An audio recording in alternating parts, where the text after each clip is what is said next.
within the pages of the monumental work known as Ab Urbe Condita Libri, from the founding of the city, the Roman chronicler Titus Livius tells of a moment in the history of his empire when despair threatened to take hold in the heart of every citizen. Rome had been ravaged by the armies of the Gauls, and in the ruins of their capital, the Senate held a solemn meeting. They were faced with the difficult decision of whether to stay and rebuild, or flee for lands untouched by war. After untold hours of debate, the Senate seemed inclined to abandon Rome, and even the objections of Marcus Furius Camillus, the dictator whose legions had liberated the city, could not sway them. But in the last few moments before the vote was called, it is said a nameless Roman centurion, unaware of the debate, marched his column towards the gathered Senate and, feeling weary, uttered a single order to his men. His words struck with the divine weight of providence, and the Senate heard in them an omen from the gods that could not be ignored. They voted unanimously, ushering in the second founding of Rome. It was 2,549 years later, almost to the day, that the order first issued by that Roman centurion would be uttered again. The assembled captains of a lost host of humanity, trapped by circumstances entirely different than those faced by the Roman senators of antiquity, yet with consequences entirely familiar, held a solemn meeting. They were to determine whether to stay and rebuild, or set forth blindly into the unknown. Again, perhaps with a sense of irony, those words were spoken, and again the man who spoke them had little appreciation for their weight, or what effect they would have on his people throughout the coming centuries. But those words were said all the same, and like the Senate before, the assembled captains voted unanimously, and like before, they ushered the founding of a new nation. That single Latin phrase is today inscribed on the foundation of the Antares Parliament, the centre of a growing power born from the determination of disparate peoples and cultures from every corner of the earth. It speaks of struggle, of hardship, of loss, and the great common power of humanity to not only endure, but thrive, regardless of circumstance. It was long ago pronounced amidst the ruins of Rome, repeated millennia later in the cargo bay of a colony ship, and is today held as the guiding words of the Confederate Republics of Antares. Hic manebimus optime. Here we will remain most excellently. The Earhart colonization program was the culmination of a century of arduous progress. The experiments with the first rudimentary wormhole generators, the construction of the orbital gate network, even the establishment of the international alliance meant to oversee their use, each had been a painstaking process in their own right. But all were in the service of the most hazardous and dangerous and greatest adventure on which man had ever embarked. It was at first purely an act of faith and vision, for in spite of all the models and estimates, it was impossible to truly predict what benefits might await. Impossible until the whole of humanity witnessed the flag of a united Earth raised upon the surface of another world. The colonization of Alpha Centauri was difficult, as was Sirius, Tau Ceti, and Epsilon Indi. Each had their own respective eccentricities, and none of the first off-world colonies were truly amenable to human settlement. They were destined to instead be research outposts, mining sites, or testbeds for future expeditions.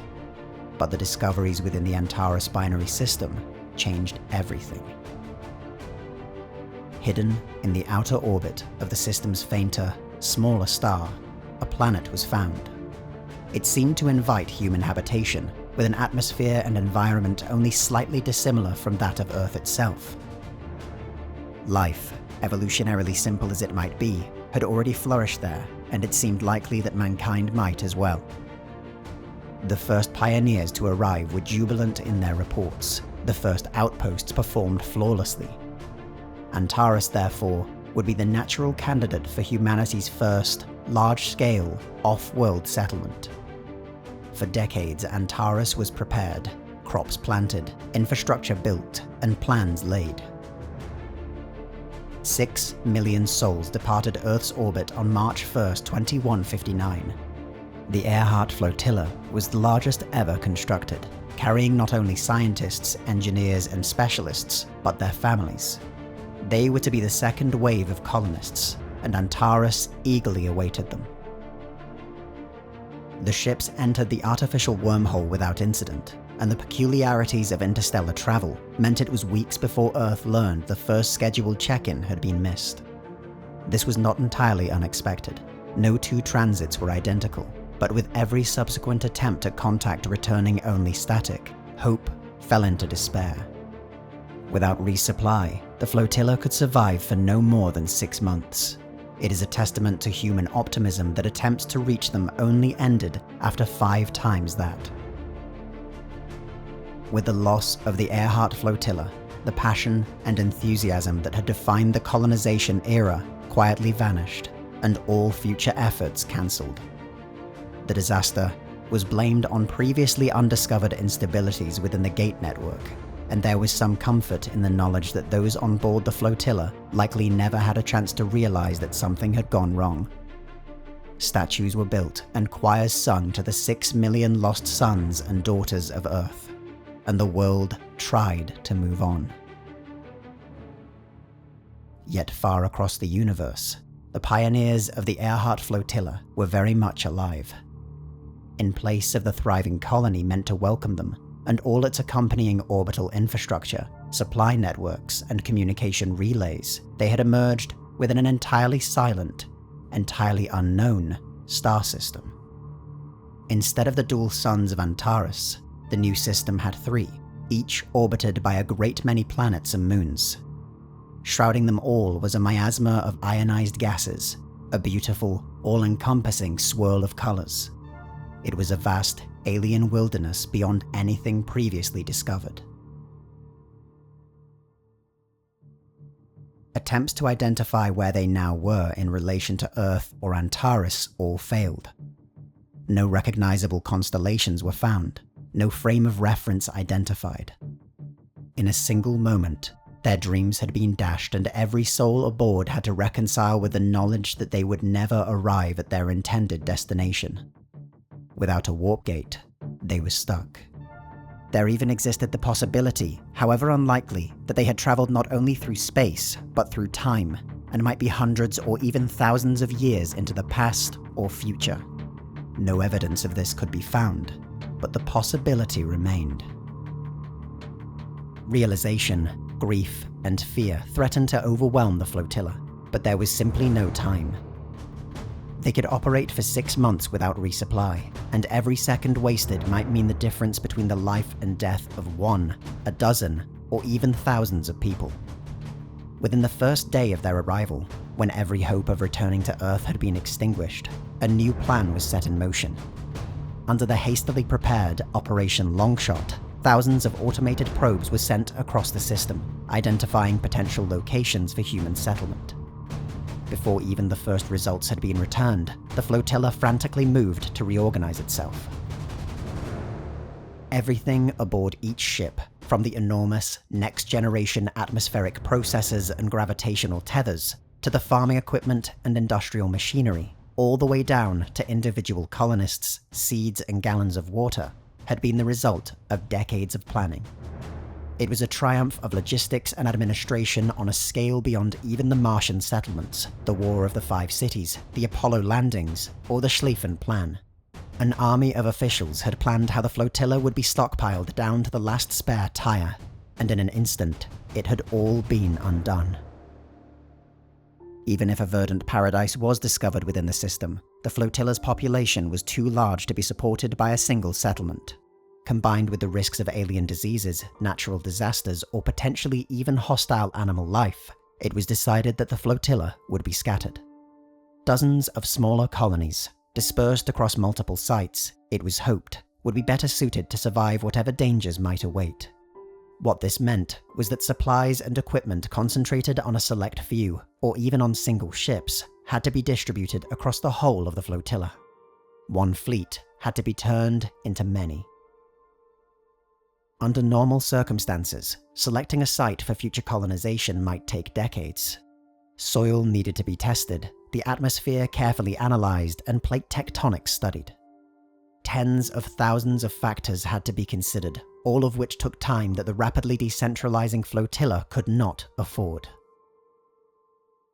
When the last of the information had been relayed by the automated probes, the decision of where to settle would have to be made purely on whatever data they had managed to gather.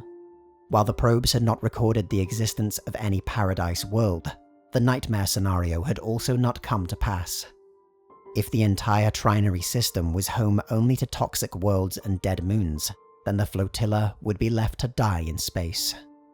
As if acting on their prayers, the system was home to a number of worlds which, like Antares, were home to flourishing, if evolutionarily simple, life. 19 sites were selected across 8 planets scattered between each of the system's 3 stars. The size of these sites, and the number of resources, colonists, and ships allocated to each one varied considerably. Some sites encompassed entire continents, assigned hundreds of thousands of people, while others consisted of only a few scattered islands, intended to support only tens of thousands. Nor was the nature of these sites equal. From even the sparse details relayed back to the flotilla, it was clear some would take a much greater effort to be made habitable. Without any opportunity for last goodbyes or ceremonies, small groups of ships split away from the main flotilla and set course for what would become their new home. Each left with only the hope that what they had aboard would be enough for them to survive, and their memories of a world called Earth. In the final meeting of the Earhart leadership, representatives from each of the 19 sites made a pledge. While it was not the home they had expected, it was the one they had been given. In a unanimous decision, they declared the star system would be named Antares, and no matter how long it might take to overcome the fate rested upon them, one day, the pioneers of Antares would find one another, and together, whether in body or in spirit, head once more into the unknown. At first, several of the 19 sites remained in contact with one another. Gradually, however, the effort required to overcome the system's unique stellar interference and maintain the connection grew too strenuous. Goodbyes were said, and power reallocated to where it was better spent. Each of the 19 sites struggled in isolation. Some, in time, managed to overcome their new environment, transforming their colony ships into the centers of new, emergent nations. Others had to fight for decades simply to get their crops to grow or find clean water to drink. A few did everything they could to survive, only to learn that it would not be enough.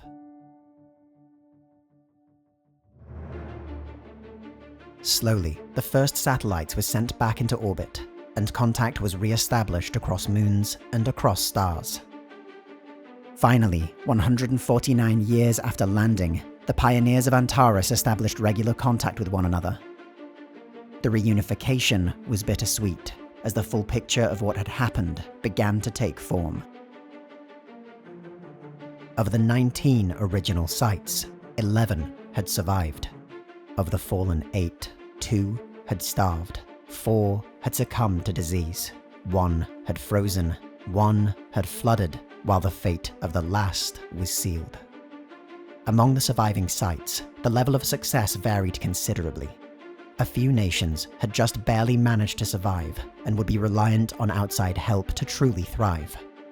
Others had developed into one or sometimes several nation-states. Reunion Day was celebrated and honored across the system, but despite their common heritage, the sense of fellowship that had existed across the Earhart flotilla had been greatly eroded within the nations of Antares. In an idealistic attempt to remedy this, on the 3rd annual Reunion Day, a new institution was created, the Antares Assembly. This forum was an intergovernmental attempt to maintain peace, security, and a new united Antares. Political friction grew nearly immediately. Several of the system's most powerful nations began maneuvering to assume the mantle of leadership.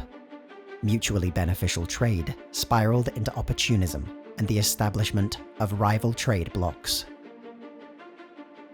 Within a decade of Reunion Day, the Assembly's three largest nations, the Federation of Jut Farid, the Republic of Retiva, and the Republic of Chengatai, had each established their own supranational unions.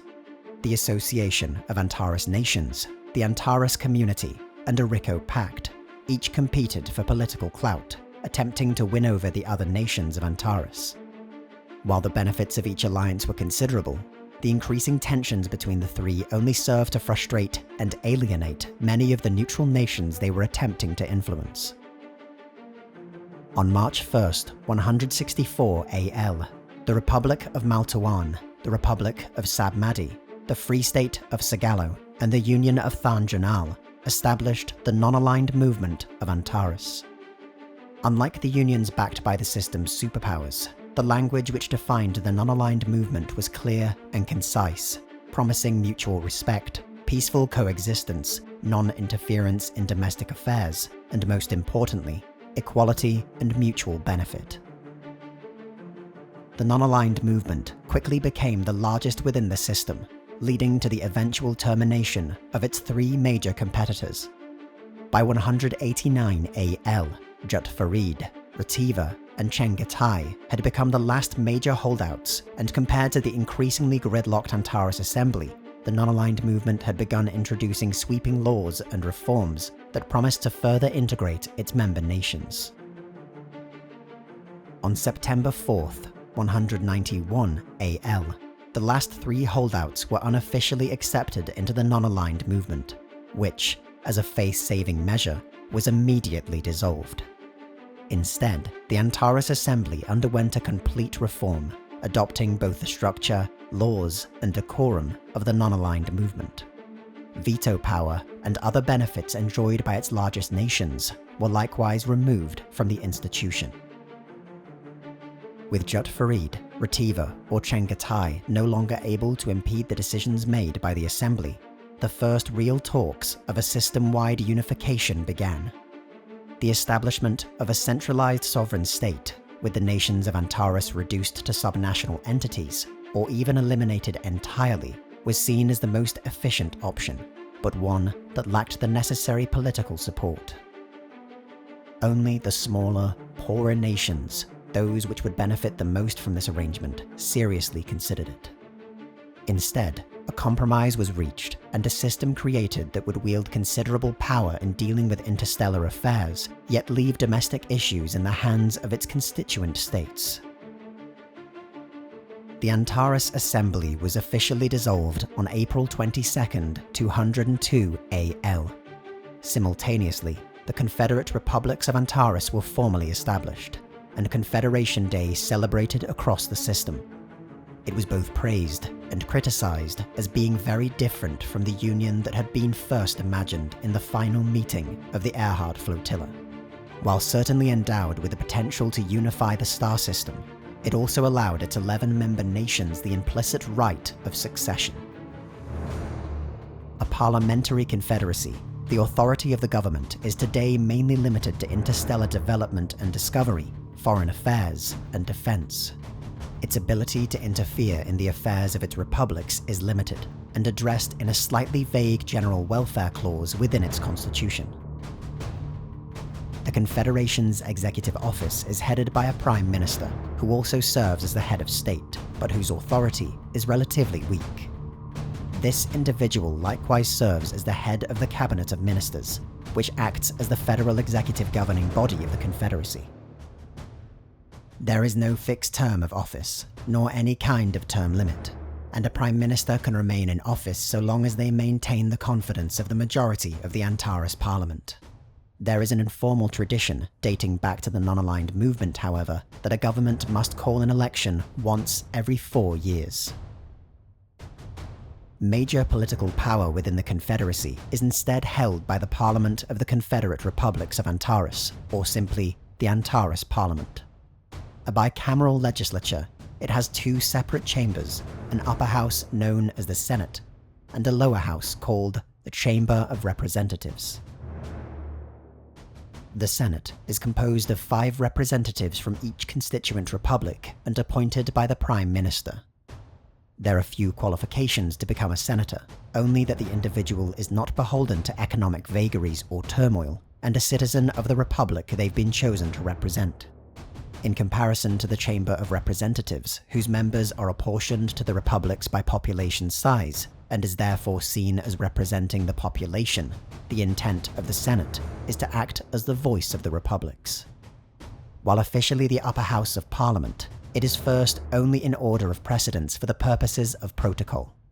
As a matter of both practice and custom, it is the Chamber of Representatives that is dominant within Parliament, and to whom the Prime Minister is solely responsible. While legislation can be introduced by either house, the Senate is meant to act as a place of sober second thought. The approval of both houses is necessary for legislation, but the Senate has only rejected on average 2 bills per year in its short history. The Chamber of Representatives is, in contrast to the Senate, a democratically elected body. There are currently 809 members in the lower house, with this number expected to increase with the total population of the Confederacy. Seats within the chamber are distributed roughly in proportion to the population of each republic. The Antares Constitution, however, contains several provisions regarding this method of representation, and as a result, there is some regional malapportionment relative to the total population. Such clauses are everywhere within the Constitution, intended to balance the will of the people with the power of the republics. This means that the efficiency of the Antares government is always in a state of flux, with both the republics and people able to disrupt legislation, yet not always enough to approve it. Backhand deals and a variety of committees, both official and unofficial, have become the preferred method of passing legislature, and the outcome of most votes is almost always known before they are brought to the floor. Combined with a lack of history, tradition, and precedence, the Antares Parliament can be often chaotic, and sometimes bordering on violent. Shouting matches have repeatedly erupted and are in danger of becoming routine. Together with the High Court of Antares, the Office of the Prime Minister and Parliament of Antares are all located in Sagallo, the capital city of Antares. While a city within the Republic of Avjari-Vet, Sagallo exists as a distinct federal entity. While many of its constituent republics maintain their own official languages, none have been granted official status by the wider Confederacy. French, Arabic, Swahili, Spanish, and Vietnamese are most predominantly used in government affairs, while Russian, English, Standard Hindi, Portuguese, Mandarin Chinese, and Turkish are also occasionally used when dealing with specific republics. The Antares Constitution expressly prohibits the adoption of any official language, and this provision is unlikely to change in the immediate future. The same restrictions apply in adopting any kind of state religion. Islam is the largest faith across the republics of the Confederacy, followed closely by sizable Christian, Hindu, and atheist communities. The overwhelming desire to not favor any language or religion at the expense of any other is on the surface meant to place each republic on equal footing within the federal government. However, multiculturalism has emerged as a key part of every state within the Confederacy, the natural outcome of the flotilla's initial demographics. The Earhart Flotilla consisted mainly of settlers from Africa, Central and Southeast Asia, the Caribbean, Oceania, and South America, the regions generally left out of the first wave of colonists. In an attempt to force genetic diversity, these populations were deliberately intertwined once the flotilla arrived in the system, and their survival across successive generations was in doubt. As a result, the modern nations of the Confederacy are uniquely culturally and ethnically diverse. While intolerance and domestic tensions have not been eliminated entirely and remain a major problem in several of the republics, the Confederation's constitution aims to foster further integration, even at the expense of political efficiency. These quirks in the Constitution have resulted in some strange, seemingly contradictory practices. This is nowhere more apparent than in the organization of the Confederate military. Divided into 2 major branches, the Confederate Navy and Confederate Army, major restrictions exist in how both these services must be raised and deployed within the Antares system. The Confederate Navy is the nation's space warfare branch. While many of the republics operate their own orbital branches, the Navy is the only institution within the Confederacy permitted to operate warships of a specific size and capabilities. As a matter of law, however, the federal government is forbidden to independently construct or order the construction of these warships. Every ship in the fleet is in practice one that has been donated by individual republics. By contrast, while the republics are legally allowed to construct such warships, they are prohibited from operating them.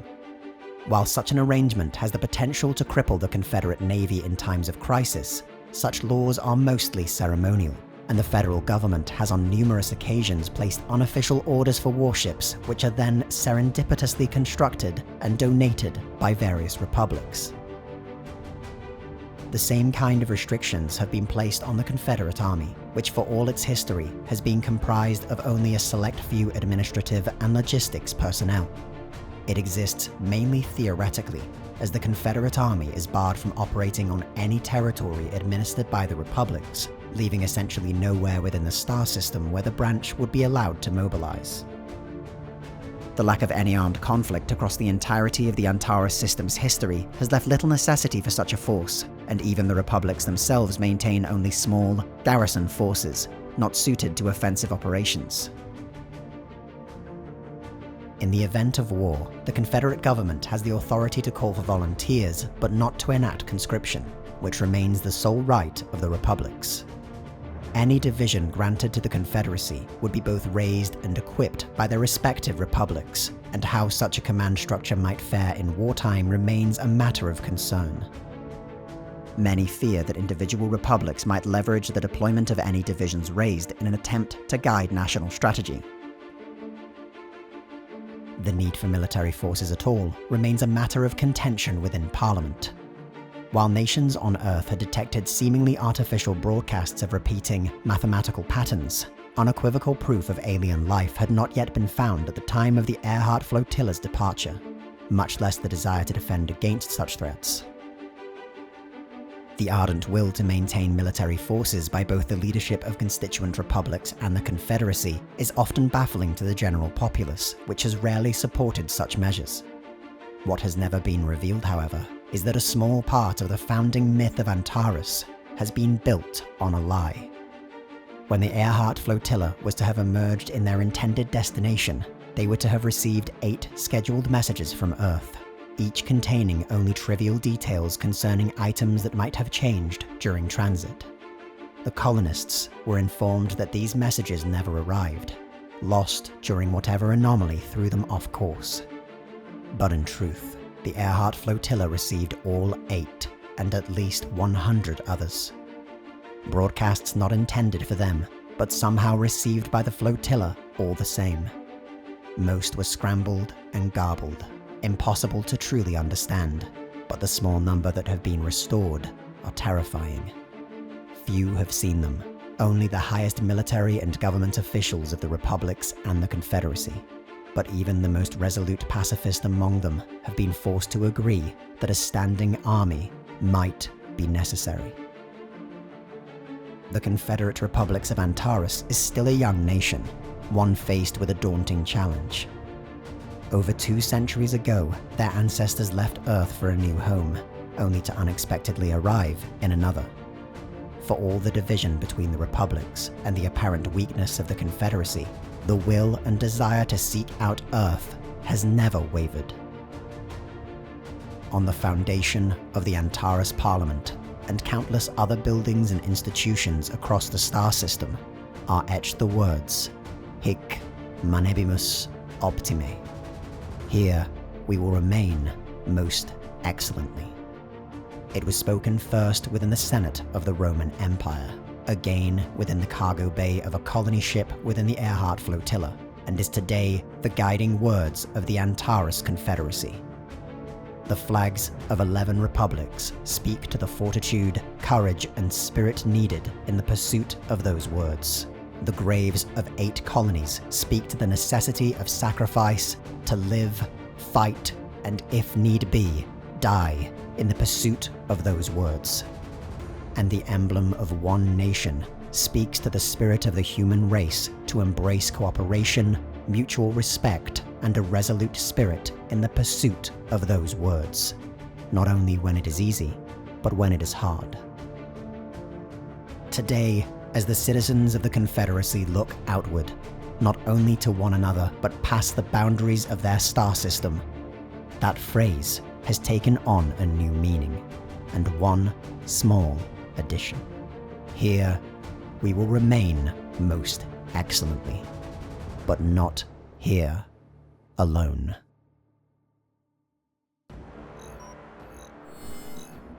In Stellaris Invicta, the Templin Institute guides the Antares Confederacy into an uncertain future, one you can influence.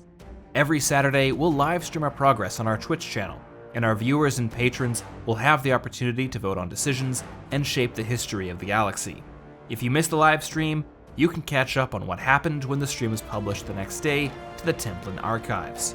Then, once a month, we'll produce a video like this one, detailing everything that's progressed in the Confederacy's struggle to return to Earth. The first live stream of Stellaris Invicta Season 2 begins 1 hour after this video went live.